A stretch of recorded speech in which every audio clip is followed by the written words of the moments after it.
नमस्कार बच्चों। आज की हिंदी की कक्षा में आपका स्वागत है। बच्चों, आज हम पढ़ेंगे हिंदी की पाठ्य पुस्तक गुंजन का पाठ 3 स्वामी विवेकानंद। बच्चों, स्वामी विवेकानंद के बारे में तो आपने सुना होगा। स्वामी विवेकानंद जो थे हमारे देश के महान समाज सुधारक थे और उन्होंने अपने ज्ञान से इस संसार को नई दिशा दिखाई। आओ बातों बातों में, यदि आपसे कोई गलती हो जाए तो आप क्या करेंगे? बच्चों, यदि हमसे कोई गलती हो जाए तो हम अपनी गलती को स्वीकार करेंगे और उसकी माफ़ी मांगेंगे। अपनी गलती स्वीकार करने वाले व्यक्ति को क्या कहा जा सकता है?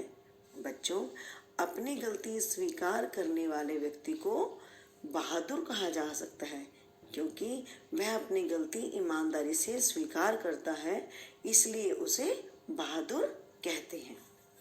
आइए पाठ पढ़ें। विश्व में कुछ ऐसे महान लोग हुए हैं जिन्होंने अपने कार्यों से अपने समाज और देश का नाम ऊंचा किया है। अपने ज्ञान से संसार को नई दिशा दी। स्वामी विवेकानंद ऐसे ही संत थे जिन्होंने अपना सब कुछ मानव जाति के कल्याण के लिए भेंट कर दिया। अरे नरेंद्र, चतुर भिक्षक की कहानी सुना दो। नहीं नहीं, गुरुजी आने वाले हैं। अभी तो उनके आने में समय है, जल्दी सुनाओ ना। केशव ने हट की। ठीक है, सुनो। नरेंद्र कहानी सुनाने लगा। श्रोता सहपाठी कहानी सुनने में मगन हो गए। अध्यापक ने आकर पढ़ाना शुरू कर दिया और उन्हें पता ही ना लगा। अचानक अध्यापक का ध्यान कोने में बैठे उन छात्रों की तरफ गया। क्या हो रहा है वहाँ? मैंने जो पढ़ाया है वह सुना या नहीं? खड़े हो जाओ तुम चारों, मेरे प्रश्नों के उत्तर दो। अध्यापक ने सबसे प्रश्न पूछे। नरेंद्र को छोड़कर अन्य कोई उत्तर न दे सका।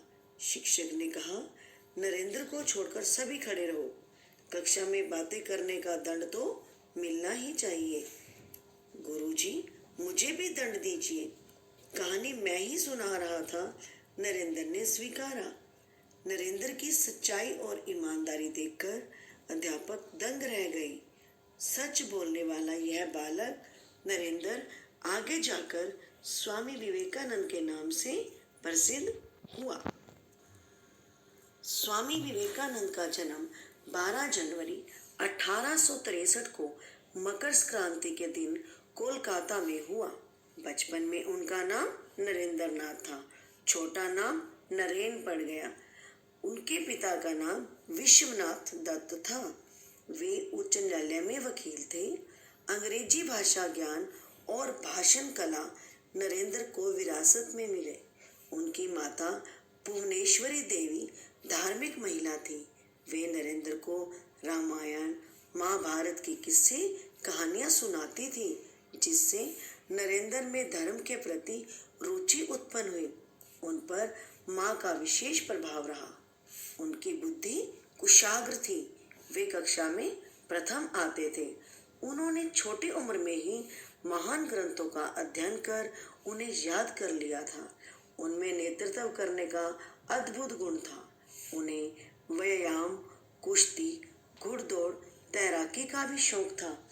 वे सुंदर काया और बहुमुखी प्रतिभा के धनी थे। उनके गुरु रामकृष्ण परमहंस थे। उन्होंने नरेंद्र को विवेकानंद नाम दिया। एक बार स्वामी विवेकानंद अमेरिका गए। अमेरिका के शिकागो शहर में विभिन्न धर्मों के प्रतिनिधि अपने अपने धर्म के विषय में बताने आए थे। विवेकानंद ने भारत की ओर से अपना भाषण दिया। भाषण में उनके संबोधन भाइयों और बहनों को सुनकर सभा में तालियां गूंज उठी। अगले दिन उनके भाषण की चर्चा पूरे अमेरिका में हुई। उन्होंने अपने कार्यों और विचारों से विश्व में भारत का नाम रोशन किया। विदेश भ्रमण के दौरान एक दिन विवेकानंद ने देखा कि कुछ लड़के नदी में तैर रहे अंडे के छिलकों पर निशाना लगा रहे थे। किसी का निशाना ठीक नहीं लग पा रहा था। विवेकानंद जी उनके पास गए और लगातार कई बार सही निशाने लगाए। उन लड़कों ने हैरानी से पूछा, आप ऐसा कैसे कर लेते हैं? सारे निशाने ठीक कैसे लगा लिए? तब उन्होंने कहा, अपना पूरा ध्यान काम पर लगाओगे तो सफलता जरूर मिलेगी। वे केवल एक संत ही नहीं, देशभक्त, वक्ता, विचारक, लेखक भी थे। उनका संदेश था, उठो, जागो और तब तक न रुको जब तक मंजिल प्राप्त ना हो जाए। तो बच्चों, आज हमने पढ़ा स्वामी विवेकानंद। इस पाठ की आप अपनी नोटबुक में 10 कठिन शब्द और इसकी शब्दार्थ लिखेंगे। मैं आपके पास इसकी PDF फाइल भेज रही हूँ। धन्यवाद।